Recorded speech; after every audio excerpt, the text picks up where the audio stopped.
Rebel star Prabhas కొత్త Telugu pan India సినిమా Raja Saab release అయి నిన్న బుధవారంతో 6 రోజులు కంప్లీట్ అయింది. ఈ 6 రోజుల గ్రాస్ కలెక్షన్స్ చూస్తే ముందుగా ఈ సినిమా రిలీజ్ అయిన మొదటి రోజు జనవరి 9 శుక్రవారం నాడు ప్రీమియర్స్తో కలిపి 100 కోట్లు గ్రాస్ వచ్చిన సినిమాకు మిగతా 5 రోజుల్లో 80 కోట్లు గ్రాస్ వచ్చింది. అలా టోటల్గా 6 రోజుల్లో రాజాసాబ్ సినిమా 180 కోట్లు గ్రాస్ కలెక్ట్ చేసింది.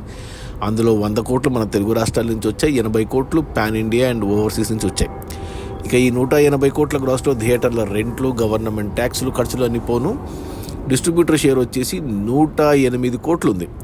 ఈ సినిమా బడ్జెట్ 400 కోట్లు అయితే 207 కోట్లకు డిస్ట్రిబ్యూటర్లకు అమ్మారు. అందులో 108 కోట్లు వెనక్కి వచ్చాయి మొదటి 6 రోజుల్లో.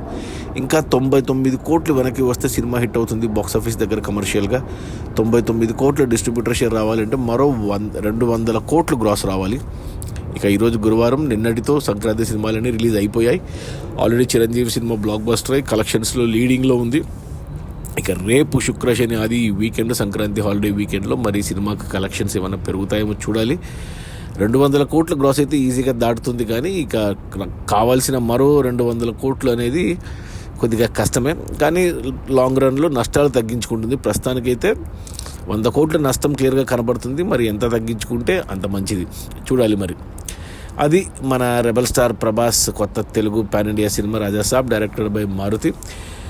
రిలీజ్ అయిన మొదటి 6 రోజుల్లో 180 కోట్ల గ్రాసు. అందులో డిస్ట్రిబ్యూటర్ షేర్ వచ్చేసి 108 కోట్లు. సినిమా బడ్జెట్ 400 కోట్లు. డిస్ట్రిబ్యూటర్లకి 207 కోట్లకు అమ్మారు. 108 కోట్లు వెనక్కి వచ్చేసాయి. మరో 99 కోట్లు షేర్ రావాలి అంటే మరో 200 కోట్లు గ్రాస్ రావాలి. కష్టమే. Okay, bye.